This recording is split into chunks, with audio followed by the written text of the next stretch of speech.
जब लग गुरु मिले ना साचा, तब लग गुरु करो 10 पाँचा। গুৰু কি সলনি কৰিব পাৰি? গুৰু সলনি কৰিলে পাপ লাগে নেকি? আধ্যাত্মিকতাৰ এই ক্ষেত্ৰত সত্য গুৰু কোন হয়?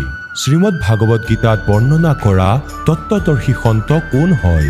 এই সকলো প্ৰশ্নৰ উত্তৰ জানিবৰ কাৰণে নিশ্চয় শুনক জগতগুৰু তত্ত্বদৰ্শী সন্ত ৰামপাল দেৱ মহাৰাজৰ মংগল প্ৰবচন। बोलो सतगुरुदेव की जय। बंदी छोड़ कबीर परमेश्वर जी की जय। बंदी छोड़ गरीबदास जी महाराज जी की जय। स्वामी राम देवानंद जी गुरु महाराज जी की जय।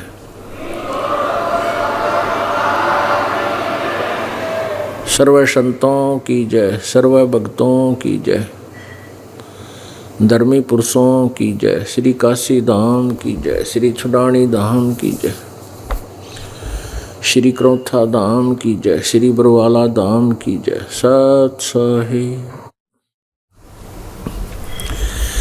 ग्रीव नमो नमो सतपुरुष को नमस्कार। गुरु की नहीं सुर नर मुनि जन साधुआ संतों सर्वस दी नहीं। सतगुरु साहिब संत सब डंडो तुम प्रणाम। आगे पीछे मध्य हुए तिन कुंजा कुर्बान। नराकार निर्विषम काल जाल भयभंजनम। निर्लेपम निज निर्गुणम अकल अनुबेशम धुनम।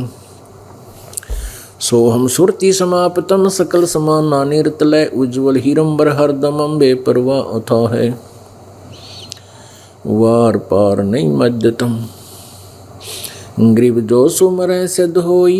गणनायक गलता ना करो अनुग्रह सोई। पारस पद परवाना। आदि गणेश मनाऊं गणनायक देवन देवा। चरण कमल लो लाऊं आदंत करूं सेवा। परम शक्ति संगीतम रिद्धि सिद्धिदाता सोई। अवगत गुण अतीतम सत्पुरुष निर्मोही। जगदम्बा जगदीशम मंगल रूप मुरारी। तन मन अर्पों शीसम भक्ति मुक्ति भंडारी।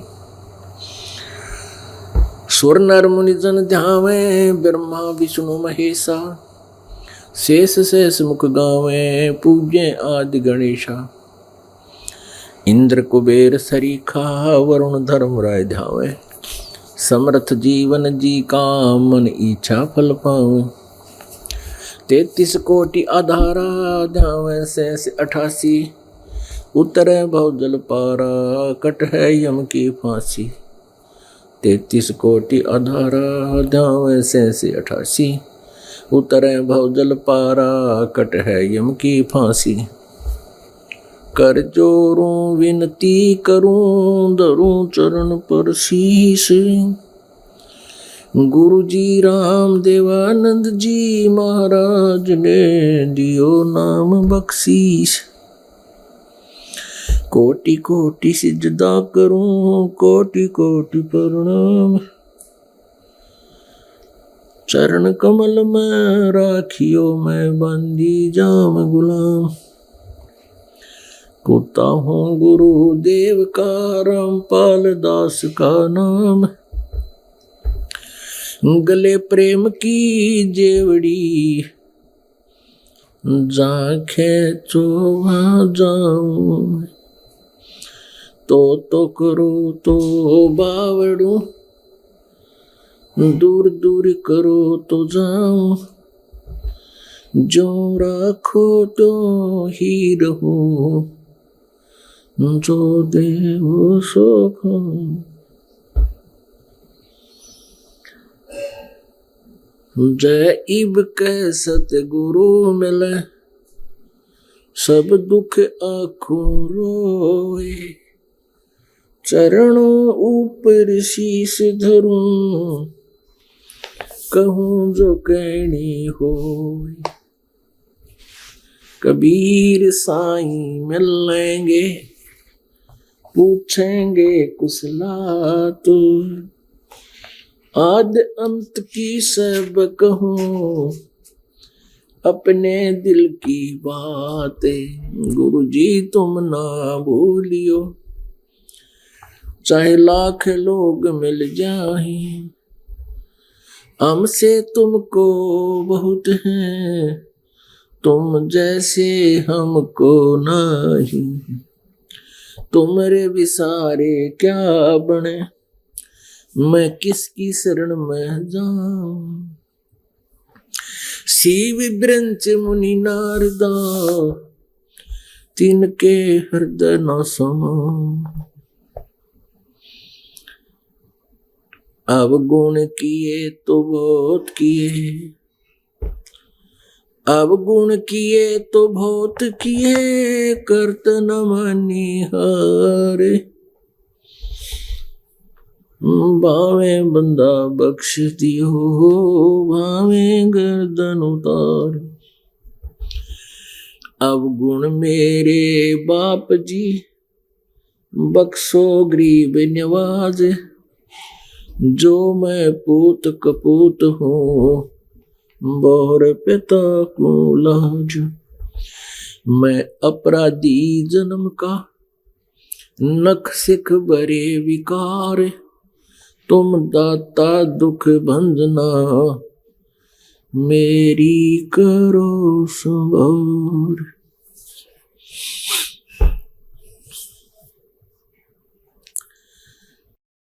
पूर्ण परमात्मा সর্বশ্রেষ্ঠী রচয়িতা কবির দেব, কবির সাহেব, এওঁ সেইজন পৰমাক্ষৰ ব্ৰহ্ম, যাৰ বিষয়ে গীতাৰ অধ্যায় নম্বৰ 15 শ্লোক নম্বৰ 17 কোৱা হৈছে যে कि उत्तम पुरुष तु अन्य परमात्मा इति उदाहरते है। यह लोक धर्म आविश्य विवर्ती अवय ईश्वर है।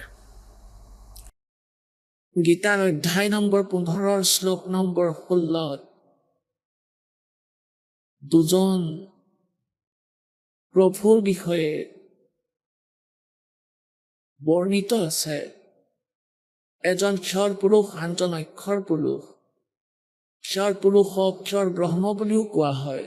পুৰুষ কোৱা, ব্ৰহ্ম কোৱা, ৰাম কোৱা, চাহেব কোৱা, আল্লাহ কোৱা, গড কোৱা, ব্ৰহ্ম কোৱা। পুৰুষ কোৱা, পুৰুষ মানে প্ৰভু। আৰু পৰমাত্মা মনুষ্য সদৃশ, সেইকাৰণে তেওঁ নিজৰে স্বৰূপ মনুষ্যক দিছে। নৰ নাৰায়ণ দেহি পাকে জনকা ফান্দৰে।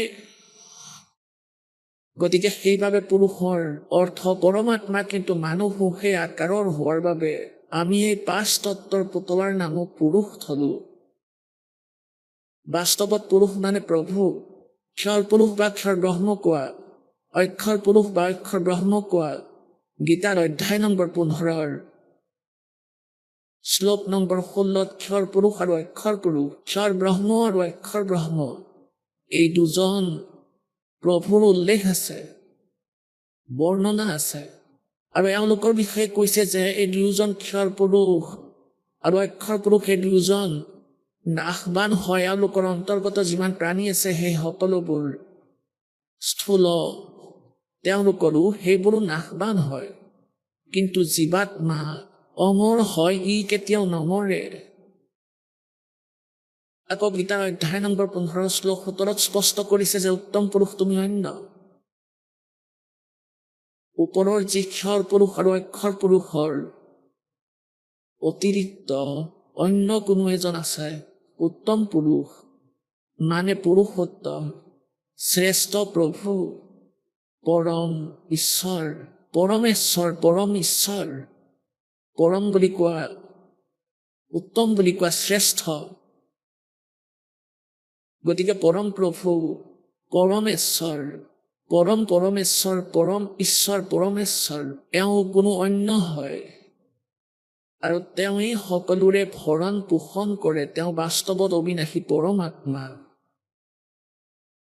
গতিকে তেওঁ পৰমাত্মা কবিৰ দেৱ হয়, যি কাশীত শিপিনীৰ ৰূপত আৰু 120 বছৰলৈকে ইয়াত মনুষ্য সদৃশ এজন জনসাধাৰণৰ ভূমিকা কৰি আমাৰ কাৰণে এটা উদাহৰণ দি থৈ গ'ল যে তুমি যদি পৰমাত্মাক পাবলৈ বিচাৰা, আৰু মোৰ সৎখণ্ডত সৎলোকলৈ আহিব বিচাৰা, গতিকে মোৰ নিচিনাকৈ তুমিও ক্ৰিয়াবোৰ কৰা, নিজৰ দৈনিক কৰ্মও কৰা। কৰ্তব্য যি কৰ্ম হয়, মানুহৰ যি কৰ্তব্য কৰ্ম কোনটো কোনটো হয়? এটা হ'ল জীৱিকাৰ কৰ্তব্য কৰ্ম, শিশুৰ লালন পালনৰ কৰ্তব্য কৰ্ম, আৰু লগতে ভক্তিও কৰ্তব্য কৰ্ম হয়, সেয়াও কৰিব লাগে। সেই পৰমেশ্বৰে আহি আমাক সকলোকে যথাৰ্থ ধ্যান দিছে, কাৰণ ইয়াৰ যিজন স্বামী, যি ক্ষৰ পুৰুষ, গীতাৰ অধ্যায় নম্বৰ 15 শ্লোক 16 যি দুজন পুৰুষৰ বিষয়ে জাননী দিছে, প্ৰভুসকলৰ বিষয়ে। এই ক্ষৰ পুৰুষ যি আছে, যাক আমি ক্ষৰ পুৰুষ বুলি কৈ দিওঁ, ক্ষৰ পুৰুষ। গতিকে এই ক্ষৰ পুৰুষ যি হয়, ই ব্ৰহ্ম, এওঁ জ্যোতি নিৰঞ্জন হয়, এওঁ কাল হয়, এওঁ 21 ব্ৰহ্মাণ্ডৰ প্ৰভু, পুৰুষ হয়, স্বামী হয়। আৰু আমি সেই 21 ব্ৰহ্মাণ্ডৰ ভিতৰৰে এটা ব্ৰহ্মাণ্ড বিদ্যমান আছো। গতিকে 21 ব্ৰহ্মাণ্ডত আমাক সকলোকে ৰখাই থৈছে, আমাক নিজৰ জালত বন্দী কৰি ৰাখিছে। এওঁ সেই সৎখণ্ডত সৎলোকত এটা ভয়ংকৰ ভুল কৰিছিল। সেই ভুলৰ পৰিণাম ই ভুগিবলগীয়া হৈ আছে, যে এইকালে 1 লাখ মনুষ্য শৰীৰধাৰী প্ৰাণীক নিত আহাৰ হিচাপে খায়, আৰু 25% এক্সট্ৰা প্ৰতিদিনে উৎপত্তি কৰে। ইয়াক এনেকুৱা এটা হাও দিছে, হাক লাগিছে। সেইবাবে ই আমাক নিত খোৱাৰ বাবে ইয়াক ৰখাই থৈছে, আৰু আমি ইয়াকেই সুপ্ৰিম পাৱাৰ মানি আছো, ব্ৰহ্মক, যাৰ নাম ওম হয়। ই কাল, সেই কালে আমাক সম্পূৰ্ণৰূপে মিছগাইড কৰি দিলে, পৰমাত্মাৰ চিন মুকাম মুচি দিলে। সেইজন উত্তম পুৰুষ তুমি অন্য, সেই উত্তম পুৰুষৰ চিন চাপ নাইকিয়া কৰিলে ই স্বয়ং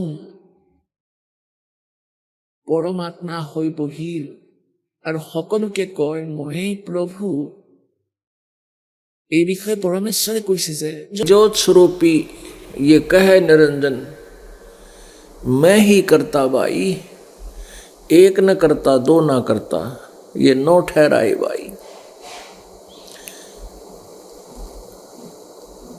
मूला माया मग में बैठी हंसा चुन चुन खाई, और ये ज्योत स्वरूपी कहे निरंजन, मैं ही करता भाई, एक न करता दो ना करता, ये नो ठहराए भाई। नो বতাৰ বিষয়ে ভগৱানে সকলো কৈ দিলে।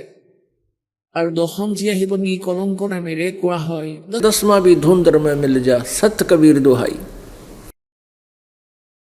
আৰু দশমজন তোমালোকৰ যিজন ভগৱান আহিব, সেইজনৰো এনেকৈ বিনাশ প্ৰাপ্ত হ'ব, যেনেকৈ পূৰ্বৰ অৱতাৰ গুচি গ'ল, যেনেকৈ শ্ৰীকৃষ্ণৰ ভৰিত কাৰ লাগিল, বিষাক্ত কাৰেৰে তেওঁৰ মৃত্যু হ'ল, আৰু ক'ব নোৱাৰি কিমানখিনি পাপ একত্ৰিত কৰি লৈ গ'ল।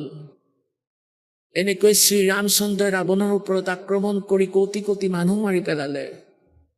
সেই সকলো ৰজাৰ ওপৰত ভাৰ ৰাখি দিয়া হয়, আৰু শেষত সন্তান ক'ৰবাত, আপুনি ক'ৰবাত, আৰু শেষত সৰজু নদীৰ ভিতৰত জল সমাধি লৈ শৰীৰৰ অন্ত কৰিলে।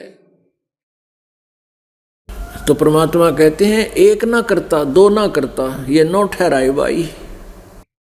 আৰু দশমজন নি কলংক নামেৰে আহিব কলিযুগৰ অন্তত, আৰু সেই সকলো সেই সময়ত ইমান বেকাৰ আত্মা হৈ পৰিব। যেনেকৈ পৰশুৰামে যেতিয়া ক্ষত্ৰিয়সকলক মাৰিছিল, তেওঁলোক ইমান বেকাৰ হৈ গৈছিল, কোনো লোক লাজো নাছিল, কোনেও ন্যায় কৰা নাছিল, নিজৰ কামনাৰ চিকাৰ বনাইছিল, অৱস্থা বেয়া কৰি থৈছিল। গতিকে তেওঁলোকৰো আকৌ এনেকুৱাই অৱস্থা হ'ব ইয়াত শেষত, লাষ্টত এনেকুৱা কোনো শক্তিয়ে কালে পঠিয়াই দিয়ে, আকৌ ইহঁতক তৰোৱালেৰে কাটে। তেওঁলোক তেতিয়া ঠিক হৈ শেষ হৈ যায়, আকৌ নতুন প্ৰজন্ম আহে, তেওঁলোকৰ ব্যৱস্থা নিজৰ মতে কৰে। এনেকৈ কলিযুগৰ অন্তত প্ৰাণী অকৃতজ্ঞ হৈ পৰিব। নি কলংক নামৰ এজন দশম অৱতাৰ, বিষ্ণুৰ অৱতাৰ কয় ইয়াত। তেওঁ আহিব আৰু চিম্ভাল নগৰত বিষ্ণু দত্ত শৰ্মাৰ ঘৰত তেওঁৰ জন্ম হ'ব। তেওঁৰ শৰীৰ বহুত দীঘল আৰু মজবুত হ'ব আৰু তেওঁ তৰোৱালেৰে বহুত দীঘল তৰোৱাল হ'ব। তেওঁৰ সেই সময়ত সাধাৰণ প্ৰাণীৰ শৰীৰ বহুত সৰু হ'ব, খুব বেছি 1.5-2 ফুট, 2.5 ফুটৰ হ'লেতো পালোৱানৰ দৰে লাগিব তেওঁক, এনেকুৱা স্থিতি আহিব। সেই সময়ত ইহঁতক কাটিব, সকলোকে কাটি কাটি শেষ কৰিব, মাৰিব, হত্যা কৰিব। আকৌ সি নিজেও তেনেকৈ মৃত্যুপ্ৰাপ্ত কৰিব, দুৰ্গতিপ্ৰাপ্ত হৈ মৰিব। ইয়াৰ কৰ্ম বেয়া কৰি দি যেনেকৈ আনৰ বেয়া কৰি দিয়ে, এই কালে এনেকৈ এওঁলোকক নিজৰ জালত বন্দী কৰি ৰাখে। গতিকে পৰমাত্মাই কয়, মুল্লা মায়া মগমে বেঠি হংসা চুন চুন খাই, ये ज्योत स्वरूपी कै निरंजन,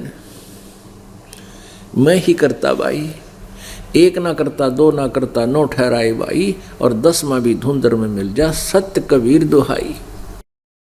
যে সত্য মানে অবিনাশী, অবিনাশী পৰমাত্মা কবীৰ, আৰু বাকী কোনো ভগৱান অবিনাশী নহয়, তেওঁ পৰমাক্ষৰ ব্ৰহ্ম।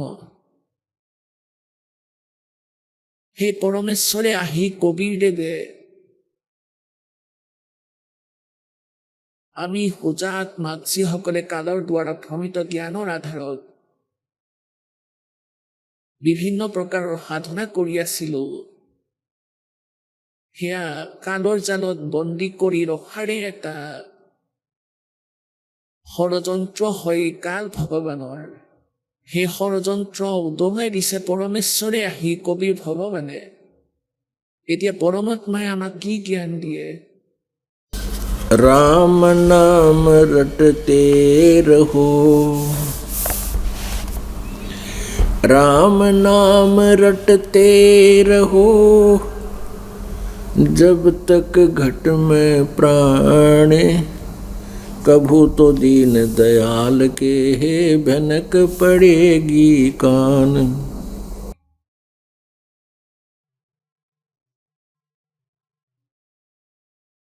পৰমেশ্বৰ কবিৰদেৱে যি ৰিহাৰ্চেল কৰিলে, এটা ৰোল কৰিলে, এজন শিপিনীৰ ভূমিকা কৰিলে, আৰু তাৰ লগে লগে তেওঁ তত্ত্বদৰ্শী সন্তৰ ৰূপত নিজৰ জ্ঞানো প্ৰচাৰ কৰিছিল, নিজৰ দৈনিক কৰ্ম মনুষ্যবধ কৰিছিল মানুহৰ দৰে। প্ৰত্যেক যুগতে পৰমাত্মাই এনেকুৱা এটা লীলাময় জীৱন নিৰ্বাহ কৰি আমাক দেখুৱাই যায়, সুশৰীৰে আহে, সুশৰীৰে গুচি যায়।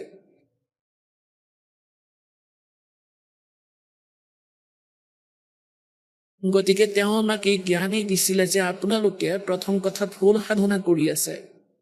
আপোনালোকে এই কালক পৰমাত্মা মানি লৈছে, যিজন 21 ব্ৰহ্মাণ্ডৰ স্বামী, যিজনে আপোনালোকক ইয়াত বন্দী কৰি থৈছে। আৰু এই কাল ভগৱানে নিজৰ 3 পুত্ৰ ৰজগুণ ব্ৰহ্মা, সদগুণ বিষ্ণু, তমগুণ শিৱৰ মাধ্যমত আমি সকলো প্ৰাণীকেই বাই ফ'ৰ্চ ইয়াত বন্দী কৰি থৈছে। উদাহৰণস্বৰূপে গীতাৰ অধ্যায় নম্বৰ 14 শ্লোক নম্বৰ 3 পৰা 5লৈকে এই গীতাৰ জ্ঞানদাতাই শ্ৰীকৃষ্ণক প্ৰৱেশ কৰি কালে কৈ আছে, ব্ৰহ্মই কৈ আছে, 21 ব্ৰহ্মাণ্ডত প্ৰভুক্ষৰ পুৰুষে কৈ আছে। তেওঁ কৈছে, দুৰ্গা প্ৰকৃতি হৈছে মোৰ পত্নী, আৰু মই তাইৰ গৰ্ভত বীজ স্থাপিত কৰোঁ, যাৰ পৰা সকলো প্ৰাণীৰে উৎপত্তি হয়। মই সকলোৰে পিতা, আৰু দুৰ্গা প্ৰকৃতি সকলোৰে মা হয়, মাতা। আৰু এই প্ৰকৃতিৰ পৰা উৎপন্ন, দুৰ্গাৰ পৰা উৎপন্ন এই 3 গুণ, ৰজগুণ ব্ৰহ্মা, সদগুণ বিষ্ণু, তমগুণ শিৱই এই জীৱ আত্মাক ইয়াত কৰ্মৰ আধাৰত বন্দী কৰি থয়, বান্ধি থয়। পৰমেশ্বৰে আহি কৈছে যে নহয়, ইয়াতো কালে নিজকে নিৰ্দোষী প্ৰমাণ কৰিছে আৰু ব্ৰহ্মা বিষ্ণুৰ মূৰত দুখ জাপি দিছে। এওঁলোকৰ মূৰত এই হাৰ্ট হৈ দিলে যে এওঁলোকেই বন্দী কৰি থৈছে। 3 গুণে পৰমাত্মাই কয়, ব্ৰহ্মা বিষ্ণু মহেশ্বৰ মায়া, আৰু এই কাল, ইয়াক ধৰ্মৰায় বুলিও কয়। और धर्मराया कहिए, इन 5 मिल प्रपंच बनाया। इन पांचों मिल पर पंच बनाया वाणी हमरी लहिए। গতিকে পুণ্যাত্মাসকলে কালে তিনি গুণৰ দ্বাৰা ৰজগুণ ব্ৰহ্মা সদগুণ বিষ্ণু তমগুণ শিৱৰ মাধ্যমত আপোনালোকক আমাক সকলোকে ইয়াতে বন্দী কৰি থৈছে। ৰজগুণ ব্ৰহ্মাক ৰজগুণযুক্ত কৰি জন্ম দিলে। তেওঁৰ গুণত তেওঁৰ ভিতৰৰ পৰা ওলাই থকা যি শক্তি পাৱাৰ আছে তাৰ ইমান প্ৰবল একশ্যন আমাৰ ওপৰত হৈ আছে যে প্ৰত্যেক প্ৰাণীয়ে সন্তান উৎপত্তি কৰে। এই জীৱবোৰৰ উপায় নাই, ইহঁতৰ ভিতৰত বহুত প্ৰেছাৰ সোমাই দিছে। নিজে নিজে নিচাৰ দৰে হয় যেন কোনোবাই ভাং খাই থৈছে বা মদ খাই থৈছে। তেতিয়া সি দিব, সি কেনেদৰে অস্থিৰ হৈ খোজ দিয়ে, কেনেকৈ মাতে আৰু কেনেকৈ খোজ কাঢ়ে আৰু ক'বই নোৱাৰি কি কুকৰ্ম কৰে। এনেদৰেই যি প্ৰাণী এই কালৰ প্ৰভাৱত আহিল, এই 21 ব্ৰহ্মাণ্ডৰ প্ৰাণীয়ে সন্তান উৎপন্ন কৰে আৰু ভগৱান বিষ্ণুৰ শতগুণ শক্তিৰ দ্বাৰা আমি এজনে আনজনৰ সৈতে ইয়াত মোহ মমতাৰ কাৰণে লাগি থাকোঁ। জীৱৰ সাধ্য নাই। পুত্ৰত মোহ, পুত্ৰীত মোহ, পতি পত্নীত মোহ, পত্নীত মোহ, পতিত মোহ, পিতৃ মাতৃৰ মোহ, সম্পত্তিৰ মোহ বা কোনো অন্য প্ৰাণীৰ প্ৰতি আকৰ্ষণ। গতিকে ইয়াত জীৱৰ উপায় নাই। এই সদগুণ বিষ্ণুৰ সেই গুণৰ হেঁচাত প্ৰভাৱত আমি এনেকৈ বিবশ হওঁ, এইবোৰ কৰিবলৈ বাধ্য। আৰু এনেকৈ শংকৰে আমাক সংহাৰ কৰে যেনে তাৰ গুণেৰে আমাৰ হঠাৎ বিপি হাই হৈ পৰে, খং উঠে, সেই গুণৰ দ্বাৰা প্ৰেৰিত হওঁ আৰু নাজানো কিমান জুলুম হৈ যায়। ৰজাবোৰে কিমান যুদ্ধ কৰি পেলাই লাখ লাখ মানুহ মৰাই দিয়ে। গতিকে এনেদৰেই ৰজগুণ ব্ৰহ্মাৰ দ্বাৰা আমি সন্তান উৎপত্তি আৰু ইয়াত সংসাৰৰ সুখ সুবিধাৰ ইচ্ছা এই ৰজগুণৰ প্ৰভাৱত আমি বিচাৰোঁ গাড়ী অট্টালিকা হওক, ভাল ব্যৱস্থা হওক, বহুত ধন হওক। গতিকে এইবোৰ আমাৰ ভিতৰত এয়া জীৱৰ সাধ্য অতীত। গতিকে পৰমাত্মা পৰমেশ্বৰ কবীৰদেৱে আহি আমাক এই কালৰ জালৰ সৈতে পৰিচিত কৰে দিয়ে। আৰু আকৌ আমি যিসকল বুদ্ধিমান তেওঁলোকৰ বাবে এটা সুবিধা কৰি দিয়ে চতুৰ্থ যুগত আহি।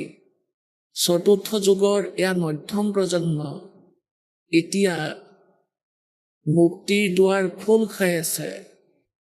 এতিয়া যিসকলে সততাৰে মৰ্যাদাত থাকি এই দাসৰ দ্বাৰা দিয়া এই ৩ নামৰ মন্ত্ৰ আৰু প্ৰথম মন্ত্ৰৰ যি জপ দিয়া হয়, বিধিবদ্ধ ক্ৰিয়া কৰি নিজৰ জীৱন নিৰ্বাহ কৰে, তেতিয়াহ'লে তেওঁলোক এতিয়া পাৰ হৈ যাব, মুক্তি পাব।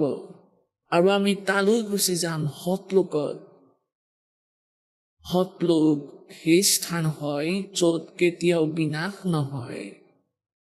আৰু তালৈ যোৱা প্ৰাণীৰ জৰা আৰু মৃত্যু নহয়। জৰা মানে বৃদ্ধ অৱস্থা, বৃদ্ধ কাল, যি আটাইতকৈ কষ্ট কৰি প্ৰাণীৰ বাবে। আৰু আকৌ মৰণ, মৃত্যু আৰু অতিকৈ বেয়া। কোনো প্ৰাণীয়ে মৃত্যু নিবিচাৰে, কোনো প্ৰাণীয়েই। সকলোৱে জানে আৰু তথাপিও মৃত্যু ডেফিনেটলি হ'ব। মৃত্যুটো হ'বই হ'ব। আমি কিয় নিবিচাৰোঁ?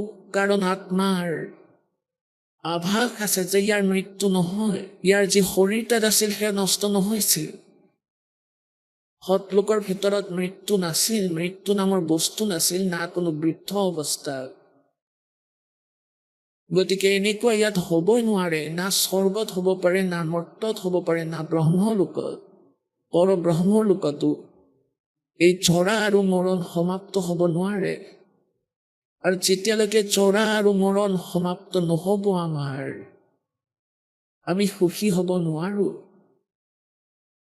গতিকে সৎলোক সুসাগৰ হয়, য'ত কোনো দুখ নাই, কোনো কষ্ট নাই। তাত ইয়াৰ দৰে সৃষ্টি আছে, এনেকুৱাই মানুহ আছে, মানুহৰ দৰে আমাৰ শৰীৰ আছে।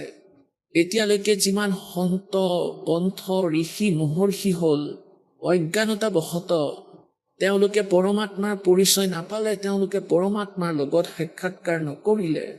এইকাৰণে তেওঁলোকে অজ্ঞান আধাৰত টানেৰে শুনা মুখ বাগৰা কথাৰ পৰা লোক বেদৰ আধাৰত পৰমাত্মাক নিৰাকাৰ ক'লে, সৎ লোকত সৎ পুৰুষকো নিৰাকাৰ ক'লে, কেৱল প্ৰকাশে প্ৰকাশ বুলি ক'লে।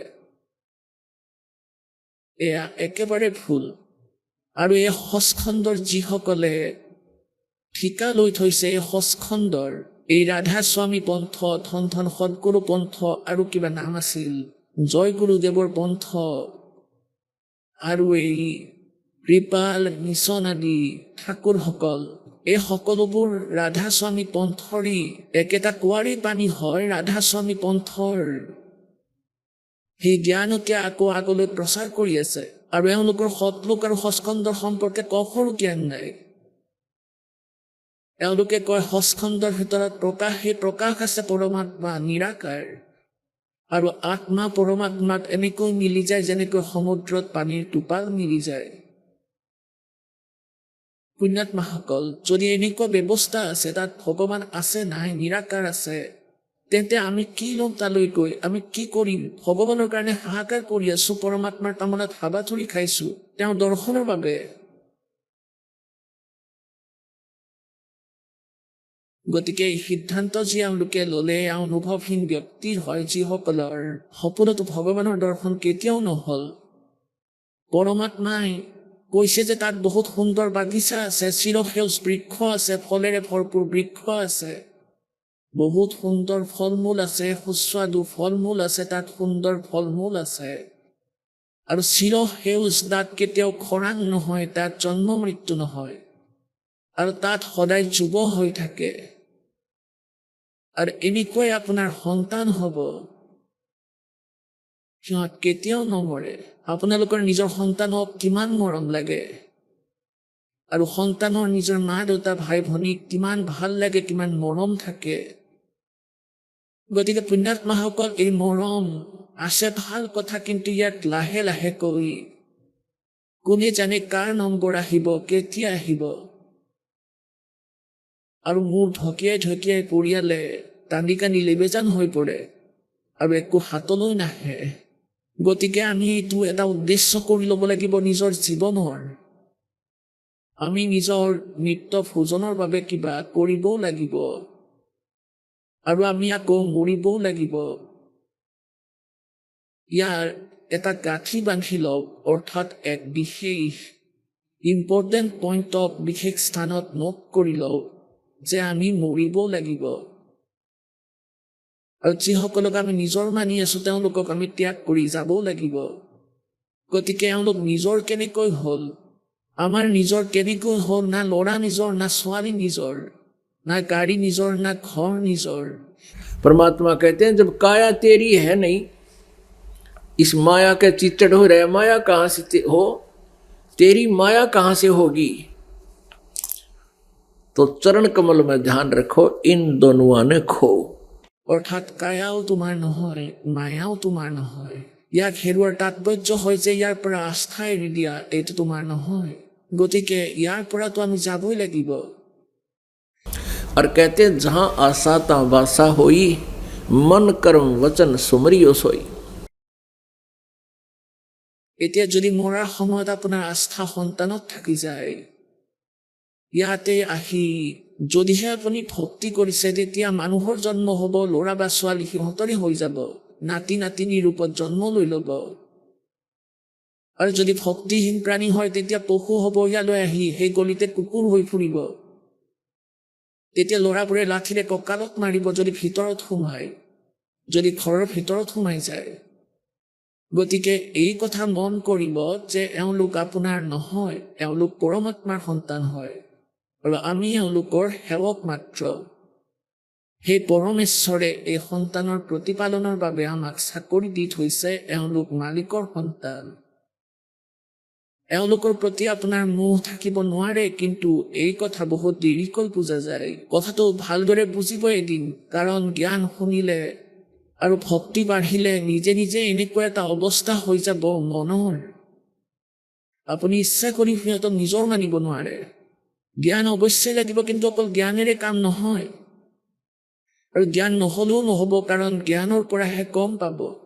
আৰু আমি আপোনালোকক যি স্মৰণ দিছোঁ, সেই স্মৰণ অত্যাধিক কৰিলে এই দুয়োৰে সহযোগত আকৌ লাষ্টত আপোনাৰ যেতিয়া মৃত্যু হ'ব, আপোনাৰ আস্থা সম্পত্তিত নাথাকে না সন্তানত, নিজেই আঁতৰিব। এনেকুৱা এটা স্থিতি এই প্ৰক্ৰিয়াৰ পৰাই হৈ যাব। গতিকে সেই সময়ত আপোনাৰ এই জ্ঞানো মনত থাকিব।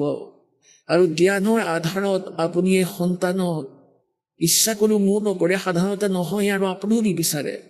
আপুনি ধ্যান লগাব ওপৰৰ মুধৰ ফালে, ধ্যান ওপৰলৈ লগাব যে শত্ৰুকলৈ যাব লাগিব, নহ'লে সেই চক্ৰতে ঘূৰি থাকিব। গতিকে সেই সময়ত আপোনাৰ এই জ্ঞানে বহুত সহায় কৰিব। কি জ্ঞানে? कोट जन्म तन भर मत होगे, कुछ ना हाथ लग्या रे। कुकर सुकर खरबया बोरे, कौआ हंस बुगारे। कोटि जन्म तू राजा की, न्यो मिटी न मन की आशा। भिक्षुक होके दर दर घूम लिया, मिला न निर्गुण रासा। इंद्र कुबेर ईश की पदवी, ब्रह्मा वरुण धर्मराया। विष्णुनाथ के लोक को जाकर तू फिर भी वापस आया। असंग जन्म तन मर्त्या होगे, जीवित क्यों न मरे रे। द्वादश मध्य महल मठ बोरे, बहुर न दे धरे रे। दो जग बहिष्ट सभी ते देखे, राजपाट के रसिया। तीन लोक से तरपत नाही, ये मन भोगी खसिया। सतगुर मिले तो इच्छा मेटे, पद मिल पदे समान। चल हंसा उस लोक पठाऊं, जो आदि अमर अस्थान। चार मुक्ति जहाँ चंपी करती, माया होरी दासी। दास गरीब अभय पद पर से, वो मिले राम अविनाशी। पुण्यात्माসকল, যেতিয়া আপোনালোকে ইয়াৰ পৰা শৰীৰ এৰি যাব, এইটো পইণ্ট হয় কালৰ জালৰ পৰা ওলোৱাৰ। এইটো উপায় হয় যিটো আপোনালোকক সৎসংগৰ মাধ্যমেৰে আপোনালোকক সাৱধান কৰা হয়। আৰু আপোনালোকে এই ফৰ্মুলা প্ৰয়োগ কৰিব লাগিব। যেতিয়া এক্সাম আহিব, এতিয়া আপোনালোক ষ্টুডেণ্ট হয়, আপোনালোকৰ এক্সাম হ'ব, কাৰণ অন্তিম সময়ত যেতিয়া মৃত্যু হ'ব, তেতিয়া আপোনালোকৰ সেই এক্সাম হ'ব। আৰু সেই এক্সামিনেশ্যনত আপোনালোক সফল কেনেকৈ হ'ব লাগে, তাৰ বাবে এয়া উপায় দিছে। গতিকে সেই সময়ত আপোনালোকৰ এই শব্দ হৃদয়ত জমা হৈ থাকিব, আৰু এই জ্ঞানে আপোনালোকক প্ৰবলভাৱে ছাপোৰ্ট দি থাকিব। আৰু যি ভক্তি আপোনালোকৰ যি স্মৰণ বিধিমতে কৰি থৈছে আপোনালোকে, সেই উপাৰ্জন তাৰ ইমান প্ৰবল হেঁচা হ'ব যে নিমিষতেই আপোনালোক খবৰ গুহাত গৈ পাব। এতিয়া এইটো কয় যে এনেকৈ যাম তেনেকৈ যাম, নহ'ব। আপোনালোকৰ যি উপাৰ্জন আপোনালোকে অতি শীঘ্ৰেই, কাৰণ আমি ক'ৰ পৰা যাওঁ, মূল কমলত যাব লাগিব প্ৰথমে, আৰু মূল কমলৰ পৰা আকৌ ত্ৰিকুটিলৈ এই ধৰণে অহা হয়। ত্ৰিকুটিলৈ গৈ আকৌ আমি তাত আপোনালোকৰ একাউণ্ট কৰা হয় ক্লিয়াৰ। পৰমাত্মা এই দাসৰ ৰূপত লগত থাকিব, আৰু আকৌ আপোনালোকৰ এনে লাগিব সেই জ্ঞান আপোনালোকৰ আধাৰ হ'ব, আপোনাৰ কেৱল মৃত্যু হ'ব। কিন্তু ভক্তিহীন প্ৰাণীৰ দুৰ্গতি হয় তাত। তেওঁ বেয়া বেয়া চেহেৰা দেখিব, আৰু এই ক'লা চেহেৰাৰে দীঘলকৈ দাঁতেৰে, আৰু ভক্তিহীন প্ৰাণী কলিজা ফাটিব, ভয়তে পেচাব পায়খানা ওলাব। ইহঁতক গা ধুৱাই কিয়? সেইকাৰণে মৰাৰ পিছতহে গা ধুৱাই, আগতে নোধুৱাই। কওকচোন এইটো কি কথা? জ্বলাবলৈ নিব লাগে আৰু প্ৰথমে গা ধুৱাৰ তৈয়াৰ কৰে, আৰু উঠাই লৈ যোৱা জ্বলাই আহা মাটিত মিহলাবই লাগে। তথাপিও এইকাৰণেই গা ধুৱাই যে পেচাব পায়খানাৰে অৱস্থা বেয়া হৈ থাকে তেওঁৰ, গা পা ধুৱাই আকৌ জ্বলাবলৈ লৈ যায়। আৰু যিসকলে ভক্তি কৰে তেওঁলোকৰতো সপোন যেন লাগিব এই মৃত্যু। যেনেকৈ সপোনত গৈ আছে আপুনি, আৰু সপোনটো ভালেই হয়, সুন্দৰ, আপুনি এনেকৈ গৈ আছে যেন সৎসংগলৈহে, আৰু তাত উপস্থিত হ'ব ত্ৰিকুটিত গৈ আপোনালোকৰ সৎনামৰ যি মূল্য, ভক্তিৰ যি উপাৰ্জন, তাৰ দৃষ্ট তাতেই আপোনাৰ একাউণ্ট ক্লিয়াৰ হ'ব। সৎনাম এটা ওম মন্ত্ৰ, আনটো মন্ত্ৰ তত সেইটো গুপ্ত কেৱল উপদেশপ্ৰাপ্তসকলে জানে। গতিকে ওম নামৰ জপৰ ভক্তিৰ উপাৰ্জন আৰু ধৰ্ম যিবোৰ আপোনালোকে ইয়াত কৰাই আছে, এই সকলোবোৰ ভক্তিৰ যি ধন, সেয়া এই কাল, এই ব্ৰহ্মক এৰি দিন, এই কাল ব্ৰহ্মক এৰি দিন, তেতিয়া কালে আমাক ইয়াৰ পৰা মুক্ত কৰি দিব। গীতাৰ অধ্যায় নম্বৰ 18 শ্লোক নম্বৰ 66 কৈছে যে ধৰ্মান পৰিত্যজ্য একম শৰণম ব্ৰজ এহম তৱা সৰ্ব পাপেভ্যঃ মোক্ষামি মা শুচ। এতিয়া এই গীতাৰ জ্ঞানদাতা কাল ব্ৰহ্মই কৈ আছে যে মোৰ স্তৰৰ যিমানবোৰ ধাৰ্মিক ক্ৰিয়া তুমি কৰিছা, কৈ আছে 8ম অধ্যায়ৰ শ্লোক নম্বৰ 13, ওম ইতি একাক্ষৰম ব্ৰহ্ম ব্যৱহাৰণ মনুষ্যমানহে প্ৰিয়াতি তজন্তেহ সয়াতি পৰমাং গতিম। এই কালে কৈছে যে মোৰতো এটা ওম আখৰ আছে, নাথিং এলছ, আৰু যি মোৰ স্তৰৰ ভক্তি ওম নামেৰে কৰে, মোৰ ওমেৰে যি লাভ হয়, সেই গতিক প্ৰাপ্ত হয়, সেই পৰম গতিক প্ৰাপ্ত হয়। আকৌ গীতাৰ অধ্যায় নম্বৰ 17 শ্লোক নম্বৰ 23 কৈছে যে যিজন পৰমাক্ষৰ ব্ৰহ্ম, গীতাৰ অধ্যায় নম্বৰ 15 শ্লোক নম্বৰ 17 যি উত্তম পুৰুষৰ বিষয়ে কৈছে, যি ঈশ্বৰ পুৰুষ আৰু অক্ষৰ পুৰুষতকৈ বেলেগ, কোৱা হয় যে সেইজন উত্তম পুৰুষ অন্য, তেওঁৰ যি মন্ত্ৰ আছে তেওঁক পাবলৈ, তেওঁৰ ভক্তিৰ তেওঁৰ ৰূপত যাবলৈ, অৰ্থাৎ আমি যিজন ঈশ্বৰ ভক্তি কৰোঁ তেওঁক পাবলৈ কৰা চেষ্টা হয়। গতিকে আমি সেই পৰমাত্মা সৎ, সেই তৎ ব্ৰহ্ম পৰমাক্ষৰ ব্ৰহ্ম পাবলৈ কোনটো ক্ৰিয়া কৰিব লাগে, তাৰ বাবে 3 মন্ত্ৰৰ জপ আছে। গীতাৰ অধ্যায় নম্বৰ 17 শ্লোক নম্বৰ 23 ওম তৎ সৎ ইতি নিৰ্দেশ ব্ৰহ্মণে তিৰ্বিধে সমৰ্থে ব্ৰাহ্মণ তেন বেদা চ পুৰা বিহিতা য়গা বিহিতা। গতিকে কোৱাৰ ভাৱ এইটো যে সেই পৰমাক্ষৰ ব্ৰহ্ম সচিদানন্দ ঘন ব্ৰহ্মৰ লোকত যাবলৈ, তেওঁক পাবলৈ এই 3টা মন্ত্ৰৰ জপ আছে। ওম তৎ সৎ, ওম হ'ল ব্ৰহ্মৰ, আৰু তৎ এইটো সাংকেতিক, এইটো অক্ষৰ পুৰুষ অৰ্থাৎ পৰব্ৰহ্মৰ, আৰু সৎ এইটো সাংকেতিকেই দাসে ক'ব, আৰু এইটো হৈছে পৰমাক্ষৰ ব্ৰহ্মৰ। গতিকে যেতিয়া ত্ৰিকুটিত আপুনি যাব, এই সৎ নামৰ ভিতৰত 2টা আখৰ আছে, ওম নামৰ যি ভক্তি ধন আৰু এই ধাৰ্মিক অনুষ্ঠান আপুনি ইয়াত কৰাই আছে, ইয়াৰ উপাৰ্জন, এই সকলো পূজা গীতাৰ অধ্যায় নম্বৰ 18 শ্লোক নম্বৰ 66 কৈছে যে সৰ্বে ধৰ্মান পৰিত্যজ্য মোৰ স্তৰৰ সকলো ধাৰ্মিক পূজা, ধৰ্মান মানে পূজা, সাধনা, ধাৰ্মিক ক্ৰিয়াবোৰক, মোৰ স্তৰৰ যিমান ধাৰ্মিক পূজা আছে সেইবোৰক, পৰিত্যজ মানে এৰি দিয়া, নাম মানে মোক, আৰু একম শৰণম ব্ৰজ, একম মানে যাৰ সমান আৰু কোনো নহয়, অদ্বিতীয়, একম মানে সৰ্বশক্তিমান, সেই পৰমাক্ষৰ ব্ৰহ্মৰ শৰণত, ব্ৰজ মানে যোৱা। দাসৰ বাহিৰে গীতা অনুবাদকৰ্তা আৰু যিমান আছে তেওঁলোকে গীতাৰ অধ্যায় নম্বৰ 18 শ্লোক নম্বৰ 66 ব্ৰজ শব্দৰ অৰ্থ অহা কৰিছে, কিন্তু ব্ৰজ মানে যোৱা হয়। গতিকে ইয়াত সম্পূৰ্ণকৈ গীতাৰ ভাৱ পৰিৱৰ্তন হয়, ইউটাৰ্ণ হৈ যায় ইয়াৰ। গতিকে পুণ্যাত্মাসকল, এতিয়া আপোনালোকৰ এইটো জ্ঞান হৈ গৈ আছে যে এই যি জ্ঞান ত্ৰিকুটিত যেতিয়া আপোনালোক যাব, তেতিয়া তাত আপোনালোকে এই ওম নামৰ জপৰ উপাৰ্জন, এই দাসৰ ৰূপত পৰমেশ্বৰ থাকিব, তাত আপোনাৰ হিচাপ কৰাব, নহলে আপোনালোকক বিচলিত কৰি দিব। কালৰ জাল বৰ মজবুত, ওপৰৰ ৰাস্তাত বহুত বেছি ভয়ংকৰ। তালে এনেকুৱা জাল ৰচি থৈছে, ক'ৰবাততো এনেকুৱা বঢ়িয়া বঢ়িয়া ৰেষ্টুৰেণ্ট বনাই থৈছে, অপ্সৰাবোৰে নাচি আছে, কেইজনীমান বনত অকলে অকলে ঘূৰি আছে।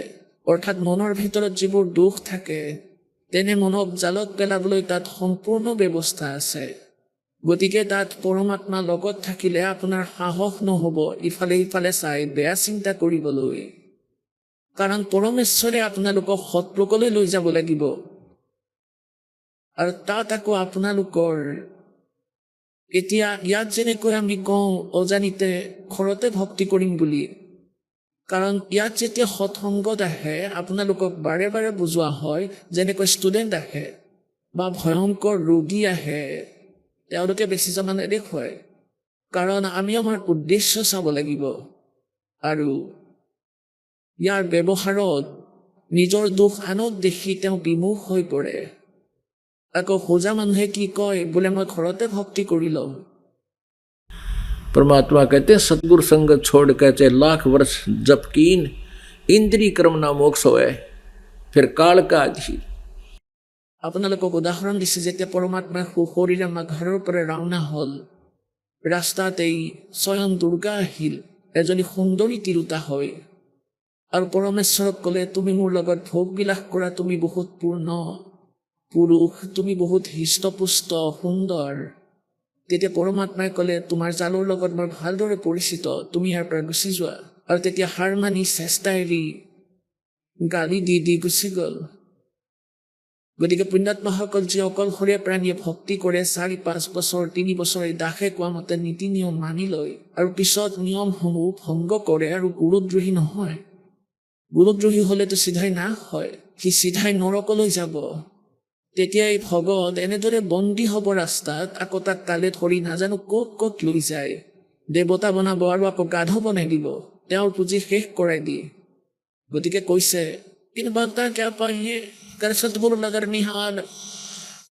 সদগুৰু নজৰত কয়, পৰমাত্মাই কয়, এনেকুৱা ভাৱ ৰাখিবা সৎসংগত যেতিয়া আমি আহোঁ, এজন আমি সাধুৰ দৰে হ'ব লাগিব, বিনম্ৰতা হ'ব লাগিব আমাৰ ভিতৰত। কাৰণ ইয়াত সকলো ভগত নহয়। ভগতৰ অৰ্থ এইটো নহয় যে তেওঁলোকে নাম লোৱা নাই, নাম লোৱা মাত্ৰে ভগত হৈ নাযায়। নাম দিয়াৰ পাছতহে তেওঁলোকক ইয়াত ৰিহাৰ্চেল কৰোৱাই, এই জুইশালত গৰম কৰি কৰি হাতুৰিৰে পিটি পিটি যেনেকৈ সৎসংগত বচনেৰে আঘাত দি দি তেওঁলোকক ভগত সাধু বনোৱা যায়। গতিকে ভগতসকল নতুনো আহে পুৰণাও আহে। এই নতুন ভগত নিশ্চয় ভগতে হয়, কিন্তু তেওঁলোকৰ মাজত এতিয়াও সাধুতা অহা নাই। গতিকে তেওঁলোকৰ লগত মনোমালিন্য কৰি ইয়াৰ পৰা দূৰ হোৱাটো জনা বুজাৰ কাম নহয়। গতিকে আপোনালোকে নিজৰ উদ্দেশ্য বুজি ল'লে লাহে লাহে আপোনাৰ ব্যৱহাৰ ভাল হ'ব। তেতিয়া বেলেগেও নিজে নিজে আপোনাৰ লগত ভাল ব্যৱহাৰ কৰিবলৈ ধৰিব, সমাজো ভাললৈ আহিব। আৰু যি অহংকাৰ, যিবোৰ আটাইতকৈ ডাঙৰ শত্ৰু, ইয়াৰো নাশ হ'ব। আপোনালোকক ইয়াত মজিয়াত মেটত বহিবলৈ দিয়া হয়, পৰমাত্মাৰ বাবে দণ্ডবোধ কৰোৱা হয়। এইটো এই কালৰ এই ভেমক কালে যি আমাৰ মাজত বেমাৰ লগাই থৈছে, ৰোগ ভৰাই থৈছে, এই মলি দুখ ঢালিলে সোণত, বিশুদ্ধ সোণত। গতিকে তাক ইয়াত গৰম কৰি সেই দুখবোৰ উলিওৱা হয়। আৰু যেতিয়ালৈকে ইয়াত নোলাব তেতিয়ালৈকে ভক্তি নহয়।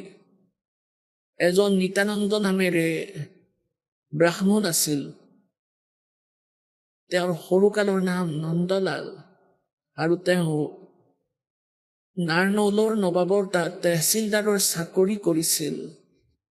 আজি প্ৰায় ২৫০ বছৰ আগতে, প্ৰায় ৩০০ বছৰ আগৰ কথা।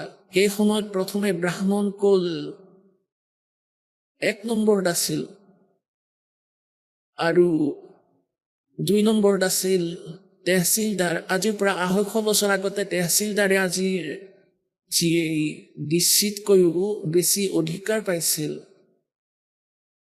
আৰু ঘোঁৰাৰ ওপৰত উঠি অহা যোৱা কৰিছিল। এদিনাখন তেওঁৰ সৌভাগ্য উদয় হ'ল, তেওঁৰ মাতা পিতাৰ মৃত্যু হৈ গৈছিল, কোনো ভাই ভনী নাছিল।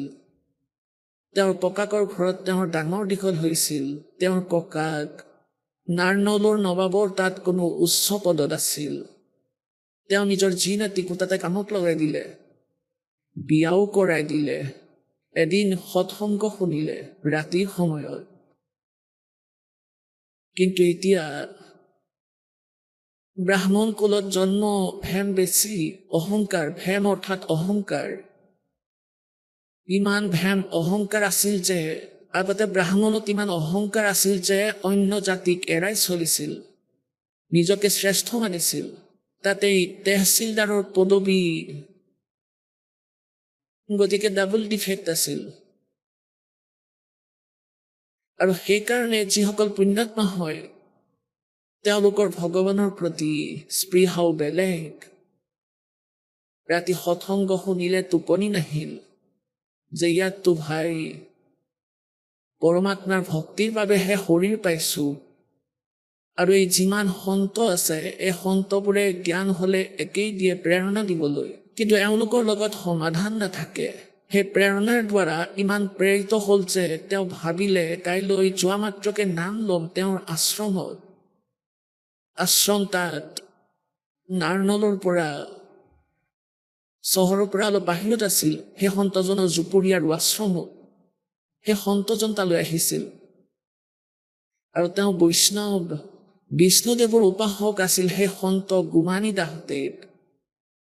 তেতিয়া নিত্যানন্দ ভাবিলে আজিয়ে নাম ল, যদি ইয়াত কাৰোবাৰ ঘৰলৈ যাওঁ তেতিয়া মোৰ বেইজ্জতি হ'ব। সন্তজনে কাৰোবাৰ ঘৰত সৎসংগ কৰি আছিল যি নিত্যানন্দৰ মহলৰ পৰা অলপ দূৰতে আছিল। গতিকে তেওঁৰ অভিমান আছিল যে যদি মই তালৈ গৈ ভিক্ষাদানৰ দীক্ষা লওঁ, নামৰ দীক্ষা লওঁ, নামদান লওঁ, তেতিয়া মানুহে মোক হাঁহিব, মোৰ বেইজ্জতি হ'ব। এনেও তেহচিলদাৰ, তাৰ ওপৰত ব্ৰাহ্মণ।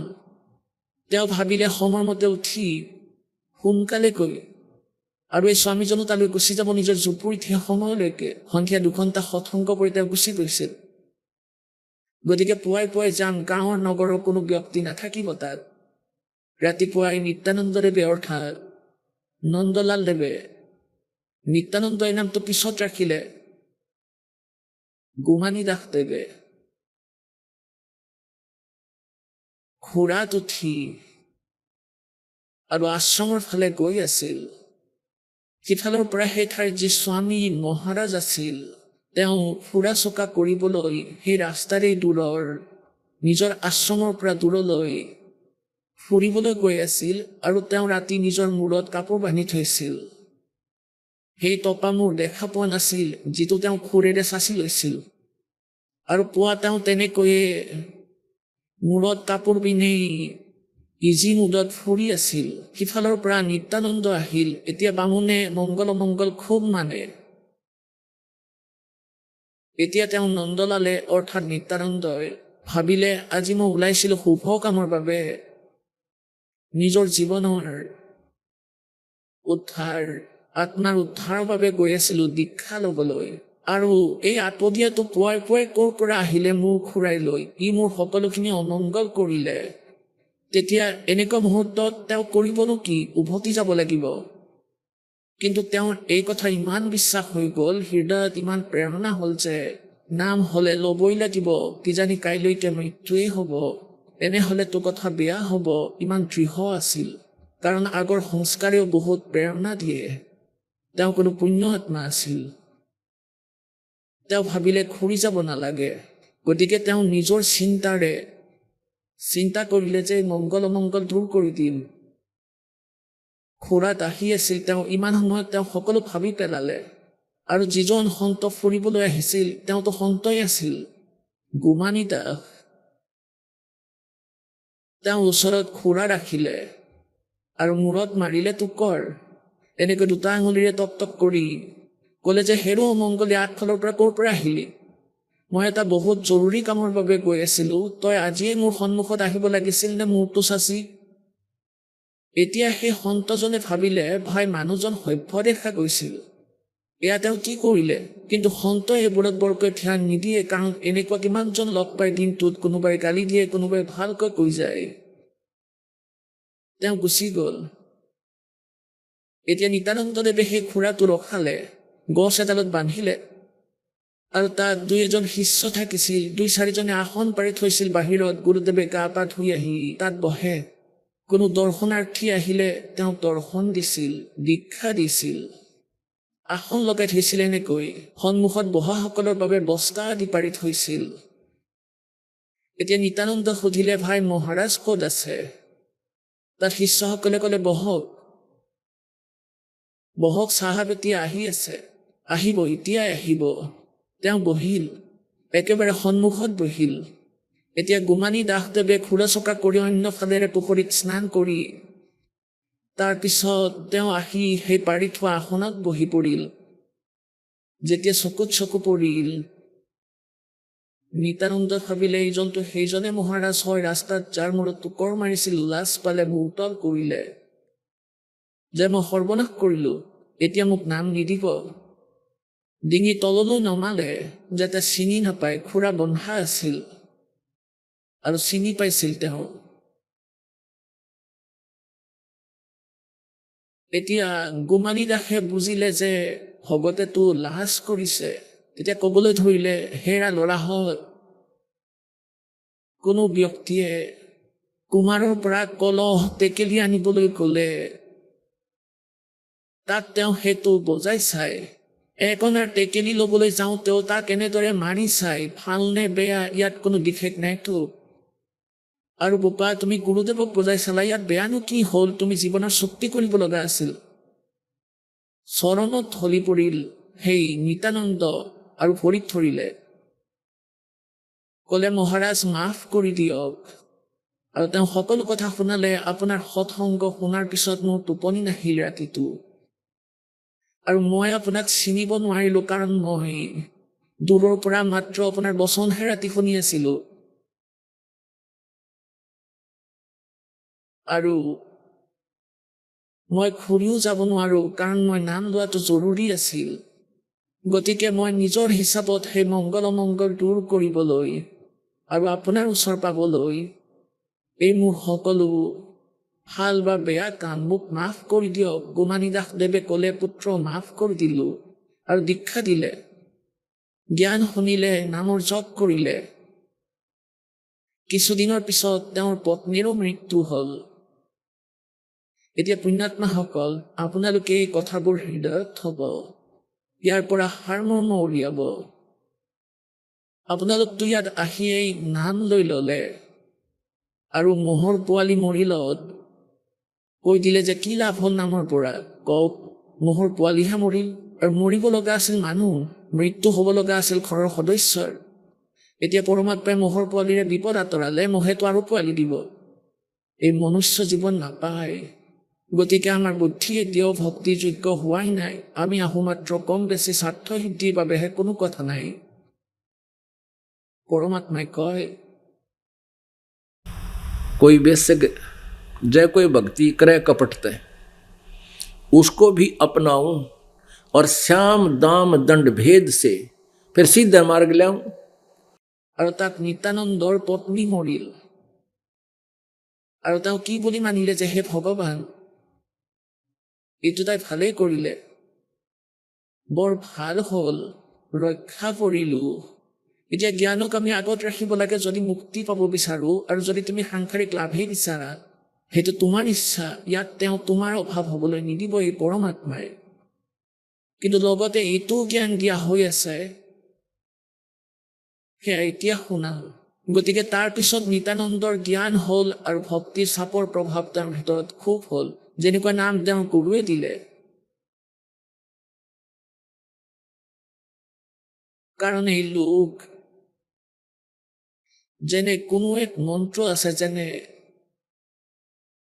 যেনে ওম, ওম মন্ত্ৰ, ইয়াৰ দ্বাৰা সিদ্ধি আহি যায়। যেনেকৈ গায়ত্ৰী মন্ত্ৰ আছিল, এইটো যজুৰ্বেদ অধ্যায় 36ৰ মন্ত্ৰ নম্বৰ 3। ইয়াৰ আগত ওম মন্ত্ৰ যোগ কৰি তেওঁলোকে বেয়া কৰি দিলে আৰু গায়ত্ৰী মন্ত্ৰ বনাই দিলে। যদি এই মন্ত্ৰৰ জপ বাৰে বাৰে কৰি থাকা, ইয়াৰ দ্বাৰাও কিছু সিদ্ধি আহি যায়, কিন্তু মুক্তি নহয়।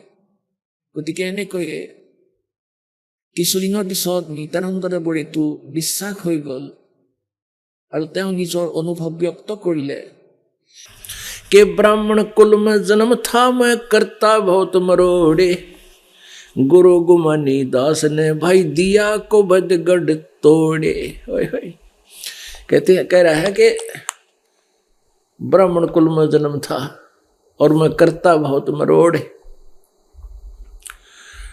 और गुरु गुमानी दास ने दिया को बदगढ़ तोड़े। गौर माने दुर्ग कुबुद्धि, ব্ৰাহ্মণৰ ঘৰত জন্ম আৰু মৌজাদাৰৰ পদ। কৈ আছে কুবুদ্ধিৰ দুৰ্গ আছিলে, সন্তই ভাঙি দিলে। আৰু এতিয়া মই সত্যমাৰ্গ পালো আৰু আধীন হলো।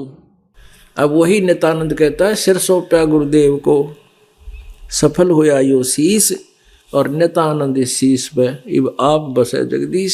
গতিকে তেওঁৰ ভিতৰত এনেধৰণৰ বিচাৰ আকৌ উৎপন্ন হ'ল। গতিকে ইয়াত অহাৰ পিছত আপোনালোকৰ কোনো ধৰণৰে এই ভক্তিবাদ হওক, যি বিকাৰ আছে এইটো হ'ব নালাগে। অহংকাৰ জীৱৰ আটাইতকৈ ডাঙৰ শত্ৰু, যেনেকৈ নহওক। ইয়াত যেনেকৈ ৰোগী ব্যক্তি হয়, যি ইয়াৰ পৰা এই লোকেল হস্পিটেলৰ পৰা উত্তৰ পায় যে আপুনি PGI চণ্ডীগড় বা অল ইণ্ডিয়া ইনষ্টিটিউট দিল্লী গৈ নিজৰ চেকআপ কৰাওক, বুকু ফাটি যায় সেই কথাতেই ব্যক্তিৰ। তেওঁ যিমানেই উচ্চ পদবীৰ হওক আৰু যিমান মায়াৰ, যিমানেই ধনী হওক বা যি পদতে নাথাকক কিয়, নিজক পাহৰি যায়, তেওঁ নিজৰ জীৱন দেখা পায়। গতিকে পুণ্যাত্মাসকল, আমাৰ জন্ম আৰু মৃত্যুৰে দীৰ্ঘ ৰোগ হৈছে, আৰু জৰা আৰু মৰণৰ যি ৰোগ হয়, যেতিয়ালৈকে ইয়াৰ ট্ৰিটমেণ্ট নহয় তেতিয়ালৈকে আপুনি নিজকে সুৰক্ষিত বুলি, নিৰোগী বুলি নাভাবিব। গতিকে এয়া সংসাৰৰূপী হস্পিটেল। এই জীৱন আপোনাৰ, যেতিয়া আপুনি ইয়ালৈ আহিছে, আপুনি এই হস্পিটেলত প্ৰৱেশ কৰিব পাৰিছে, পৰমেশ্বৰৰ হস্পিটেলত। গতিকে এই হস্পিটেলত আপোনাৰ অন্তিম শ্বাসলৈকে ইয়াৰ টাচত থাকিব লাগিব, চেকআপ কৰাই থাকিব লাগিব, ইয়াত আহিব লাগিব অন্তিম শ্বাসলৈকে। যেতিয়া আপোনাৰ মৃত্যু হ'ব, তেতিয়া এই হস্পিটেলৰ পৰা আপোনাৰ ছুটি হ'ব। যাৰ ট্ৰিটমেণ্ট সম্পূৰ্ণ হৈ যায়, তেওঁ সুস্থ হৈ সৎলোকলৈ গুচি যাব। যাৰ ইনকমপ্লিট হৈছে, সেইসকলক আকৌ ভৰ্তি কৰোৱা যাব পাৰে, তেওঁ পুনৰ জন্ম পাব পাৰে, যি মৰ্যাদাত আছিল। কিন্তু চেষ্টা কৰিব যে যাতে এই জন্ম নাবাঢ়ক। কি ঠিক, পুনৰ জন্ম নাইজেৰিয়াত জন্ম দিব পাৰে, জাপানত জন্ম দিয়ে, আমেৰিকাত, ইউৰোপত জন্ম দিয়ে। তাত সকলো বেকাৰ, ভগৱানটো ওচৰে পাজৰেও নাই, আৰু তাৰে ৰাষ্ট্ৰপতি হৈ যাব, কাৰণ পুণ্যটো আপুনি ইয়াৰ পৰাই গোটাই লৈছে, সংগ্ৰহ কৰিছে। এতিয়া কালে নিজৰ মতে উঠাই পেলাব।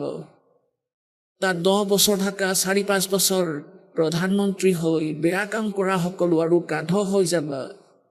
গতিকে ইয়াত এইটো সোঁৱৰাই দিয়া হৈ আছে যে যেতিয়া আপুনি ইয়াৰ পৰা যাব, সৎলোকলৈ যাব, তেতিয়া সৰ্বপ্ৰথম আপুনি এই কমলৰ মাজেৰে পাৰ হৈ ত্ৰিকুটি পাবগৈ। তেতিয়া তাত পৰমাত্মা কেইটা স্বৰূপত আপুনি পাব। কোনে পাব? যিয়ে আজীৱন এই দাসক গুৰু ৰূপত স্বীকাৰ কৰিব।